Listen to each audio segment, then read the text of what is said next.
Yo, what is up guys? It's me exactly, back bringing some more daily NBA news. Thank you for coming back once again. You guys already know that you are the real MVPs, and if this is your first time stopping by the channel, then welcome. You are also greatly appreciated, but make sure that you smack that sub button and hit the bell as well so you can stay up to date with everything that goes on in the NBA. But now, let's take a look at everything that is going on in the NBA, but first, a quick word about this video sponsor, athleticcases.com. Basketball, baseball, football, or soccer, no matter what the sport, Athletic Cases is ready to provide you with a case featuring your favorite player, now featuring even more designs. Use the promo code ZachLee to receive 10% of your order. Links are in the description box below.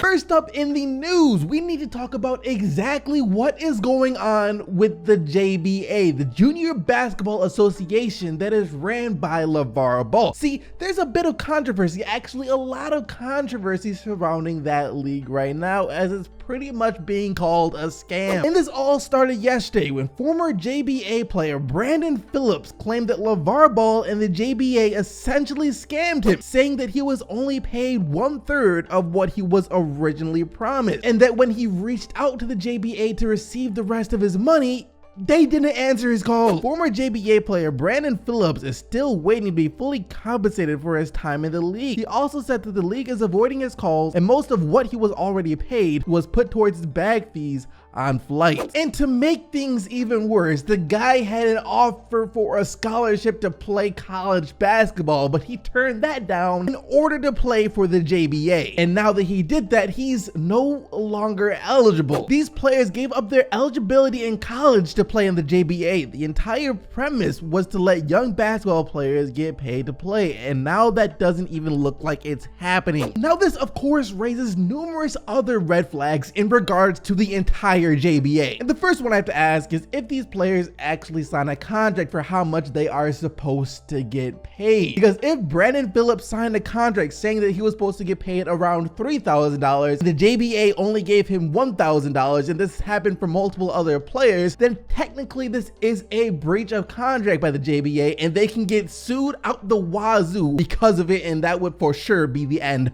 of the JBA and most likely Lavar Ball. And of course, this one story also puts the entire credibility of the league at risk. Now that this is out, how many other players do you think will be willing to sign up to play for the JBA? Most likely none. I'm surprised that the guys who had college offers, scholarships to play basketball in college, turned down those offers to play for the JBA. In my mind, that was a terrible decision because the odds of you actually making it to the NBA from the JBA are non-existent. But I do say that without knowing the exact situation that these kids are in. For all we know, they really could have needed the money right now, either for themselves or for their families or for various other reasons. The JBA was offering money, they took the money since college isn't offering to pay them cash, but now they're not even getting what they were fully promised, and on top of that, they had to pay for their own bags for flights that they had to take to play for the games. If you ask me, that should have been covered as an expense. And if I'm going to be completely honest here, I feel as if this whole league was just one big scam. It was a league set up by Lavar Ball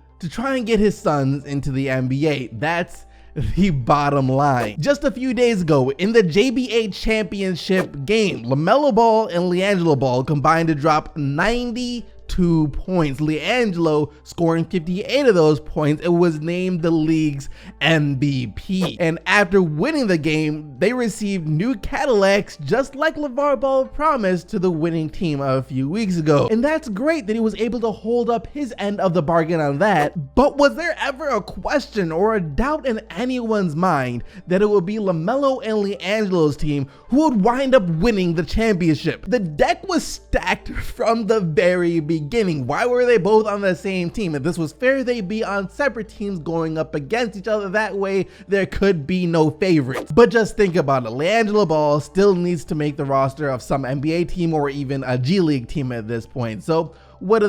They let him go out there and drop 58 points on 53 shot attempts, mind you, and award him the league's MVP to try and boost up his resume so they can go to teams and be like, look, this kid just dropped 58 points in a championship game, led his team to the JBA championship, and was the league's MVP. You know you want that kid on your roster. It didn't, and it won't. Look, if you've ever watched just a few seconds, just a couple minutes of a JBA game, you know exactly what I'm about to say is 100% true. It's awful. It was terrible.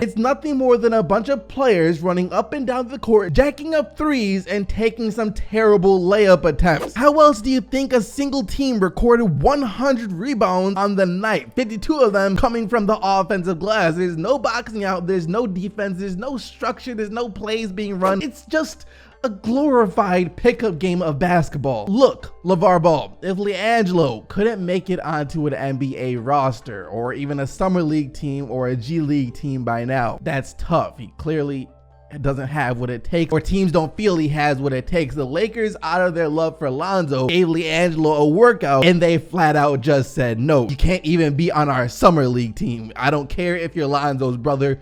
No. Lavar, I truly feel like you messed up when you pulled LiAngelo out of UCLA and you pulled LaMelo out of high school to send them over to play in Lithuania and now putting them in this JBA League. This was all a mistake if you truly wanted to get these last two kids into the NBA. And hold up, something else I want to mention is just look at this picture. This is a picture of the winning team receiving their Cadillac as a prize for winning the championship game.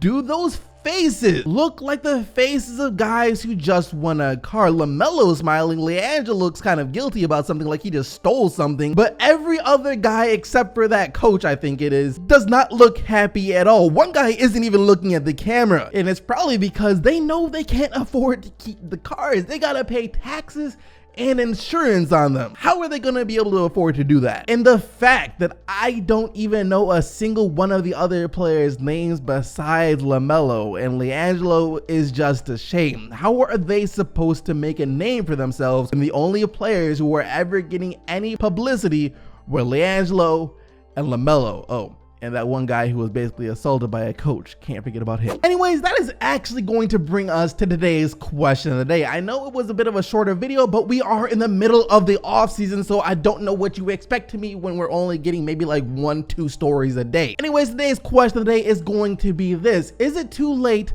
for LaMelo Ball? Are his chances of making the NBA also non-existent at this point because he's not in high school and he's most likely not going to play ball in college either? Let me know what you think down in the comment section below using the hashtag QOTD for your chance to be featured in the next video. And speaking of which, in yesterday's video, after we got reports saying that D'Angelo Russell is trying his hardest to become a great player and that he's actually getting serious now, I asked you guys, is it too late for D-Lo? Do you think he can still be something in the NBA, and if so, what do you expect out of him? And here's what you had to say. I think Russell could definitely be an all-star player in the coming years. With the past drama surrounding him, it's easy to forget he still averaged 16 points and 5 assists, only playing about 25 minutes on a really bad team. The dude's still only 22. I think D'Lo will grow as an elite level player and a Kemba Walker level player. I don't think D'Lo was ever lazy and didn't care. He's always been a hard worker. In LA, he messed up royally and he wasn't ever given a chance because he came at the end of Kobe's career on a bad Lakers team. The offense was basically let Kobe get buckets and records and move up the weight. The first few games he played in Brooklyn, he was actually balling, but then him and Lin got injured, and when he came back, he just couldn't find his pace. I believe this season, if he stays healthy, D'Lo will surprise a lot of people. This is going to be it for D'Angelo Russell. This is his year to show that he can be something in the NBA. I don't think he'll ever be considered a bad player, but he could be considered disappointing if he never lives up to his expectations, the potential that we all know that he has. So this is his year. He's coming in fully healthy, and he has the full trust of the training staff. They say he's been working, his friends say he's been working, he says he's been working. So now it's time for him to show us the work that he's been putting in. He gotta ball out now. Anyways, that is going to do it for today's video. I hope you guys enjoyed, and if you did, be sure to smack that like button and subscribe to the channel so you don't miss out on future videos. Thank you once again for watching, and until next time, I'm out of here.